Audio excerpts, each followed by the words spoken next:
A reading from Jonah, chapter 3, verses 1 through 10. The word of the Lord came to Jonah a second time, saying, "Get up, go to Nineveh, the great city, and proclaim to it the message that I tell you." So Jonah set out and went to Nineveh according to the word of the Lord. Now Nineveh was an exceedingly large city, a 3 days' walk across. Jonah began to go into the city, going a day's walk, and he cried out, 40 days more, and Nineveh shall be overthrown. And the people of Nineveh believed God. They proclaimed a fast, and everyone, great and small, put on sackcloth. When the news reached the king of Nineveh, he rose from his throne, removed his robe, covered himself with sackcloth, and sat down in ashes. Then he had a proclamation made to Nineveh. By the decree of the king and his nobles, no human being or animal, no herd or flock shall taste anything. They shall not feed, nor shall they drink water. Human beings and animals shall be covered with sackcloth, and they shall cry mightily to God. All shall turn from their evil ways and from the violence that is in their hands. Who knows? God may relent and change his mind. He may turn from his fierce anger so that we do not perish. When God saw what they did, how they turned from their evil ways, God changed his mind about the calamity that he had said he would bring upon them, and he did not do it. We all need to hear brutal truths sometimes. We don't like it, but it can be the only thing that will force us to grow. I've talked about this in this space before, but I'm a workaholic and spent my late teens through mid-20s working to a damaging degree. I didn't need to rise and grind because I never went to bed in the first place. David Heineman, the pastor at my college's Wesley Foundation, spent years calling me out for my way of living. He tried a wide variety of tactics, making me drop some activities to be able to live in the Wesley house, inviting me to take a break once a week by going on a walk with him, and, more often than not, finding every opportunity possible to point out to me the flaw in my life plan. Mostly, he just stated the obvious, that I had too many things on my calendar. But one night, while on a mission trip doing Hurricane Katrina relief, his argumentation became more pointed. Do you think you're more important than Jesus? What do you mean? You act like you can't take a break from working. You're right. I can't. A lot of people are counting on me for a lot of things. I can't stop. Jesus took breaks. The gospel tells us about Jesus leaving the crowd and resting. Sure. So why do you need to work without breaks if Jesus didn't? Huh? Is what you're doing so much more important than what Jesus did? Admittedly, I didn't have a particularly sensible response to that. Even 18 years later, it still stings. A few years back, David and I spoke about that conversation. His reaction to his own words were, "Wow, I really said that? I was a real," insert synonym for jerk. I certainly thought that he was a royal synonym for jerk, but that's not what really stung. On some level, he had thoroughly seen the truth behind my behavior and merely gave voice to the truth of it. I'd love to say from that moment of hearing the brutal truth, I changed my ways. It didn't happen. It took a further half-decade before I truly started to clean up my act. But I traced the seeds of the change to that conversation, of getting emotionally flayed with the truth. In the Old Testament, God had an official, brutal truth dispenser, God's prophet. It's why the records of the prophets make for difficult reading. Woe to this group, and woe to this group, and woe to you if you keep acting like that other group. We see Jonah doing that for Nineveh.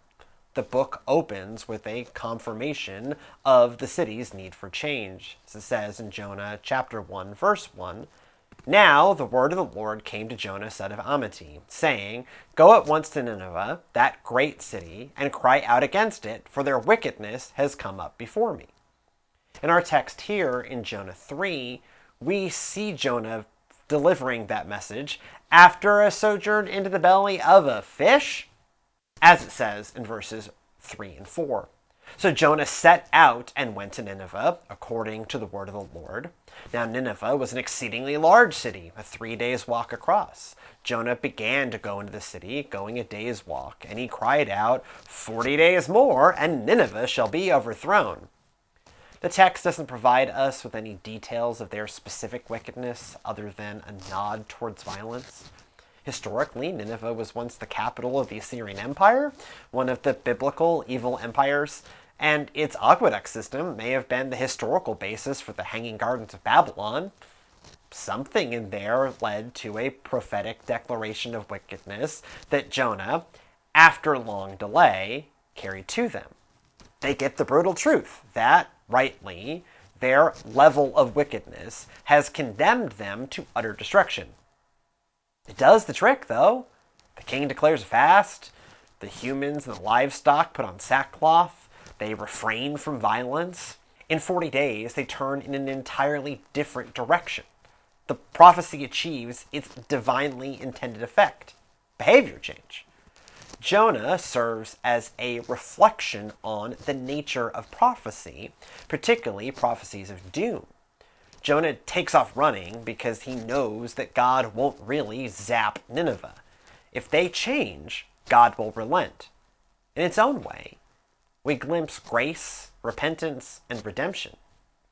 The prophet Jonah shows them that their current path will end in rapidly approaching destruction. They choose repentance in the off chance that God will be merciful. As the king of Nineveh puts it succinctly in Jonah 3 verse 9. Who knows? God may relent and change his mind. He may turn his fierce anger so that we do not perish. We know God does show mercy, much to Jonah's chagrin. The brutal words of the prophet shook loose the change. We need those voices in our lives. Every person needs someone who can speak those brutal truths and have a shot at being heard. Few live truly blameless lives, so the vast majority of us have some rot sitting somewhere within our being. Human beings have remarkable skill at self-deception. We can too easily rebuff polite inquiries or beating around the bush. It can take the smashing of the sledgehammer of truth being hefted by a person who knows us intimately.